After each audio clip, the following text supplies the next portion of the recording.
The title Opening Doors speaks to the goals. I'm interviewing musicians. You are turning country music inside out. Mostly of color, but musicians that are doing anti-racist work also. That's what I want to believe, is that there's a shift in white culture, which is a shift towards anti-racism. And we discuss race through the lens of music. My good friend Vance Gilbert.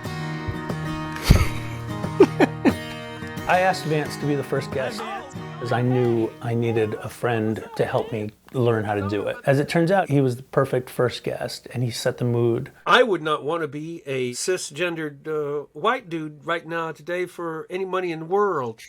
The idea is to talk about where doors are closed in society, in the music field, but also internally, where we have closed doors inside of us. Oh, Mississippi, my heart cries out for you in sadness. I wish to linger.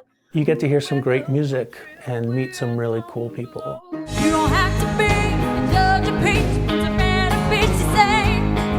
From Arkansas to appreciate a southern crowd. Americana music is my home base, and yet when I interview somebody like Reese Palmer, she has so much to share about where country music has come from. The icons of country music learned from Black artists. The Carter family learned a lot of their songs from Leslie Riddle, who was a Black preacher. Racism oppresses all of us. Going down the road feeling bad.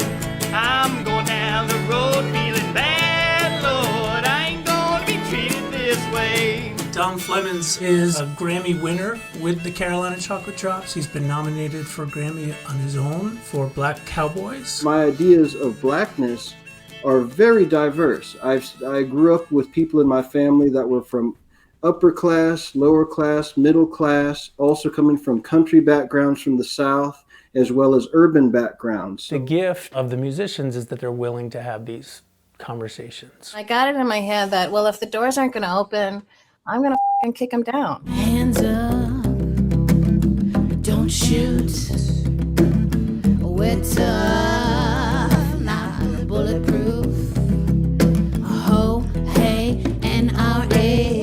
I came all the way from Wisconsin to have a career, and that's what I'm going to do.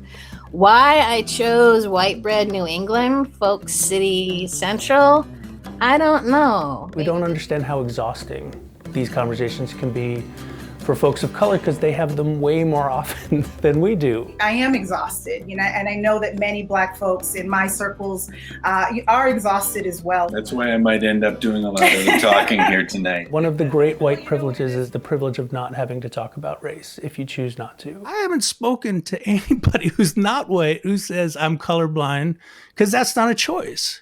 Now, do you agree with that, or what are your thoughts on that? Absolutely. Privilege gives you the opportunity to have privilege.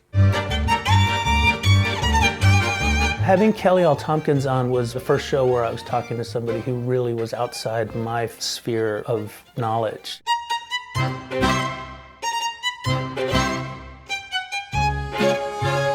Classical music is mine. I am not a borrower of it. I'm not an interloper to it. It belongs to me, and I've never had any confusion over that. I adore Brahms. I adore Beethoven. And I love what has been called the canon. But the canon should be a little more inclusive. Oh, white man didn't care how cool I could be. This color thing that we have, these are tiny, fluffy constructs that someone at some point in time turned into something that is supposed to be immutable. We would like to reach anybody who is ready to have these conversations. We need to act. We're going to make mistakes. You need to be willing to screw up, and then you have a chance of doing something productive. We're almost there. Signs on the post.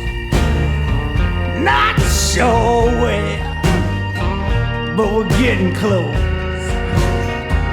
Lord, it's been a bumpy ride, but we are all right. And we're almost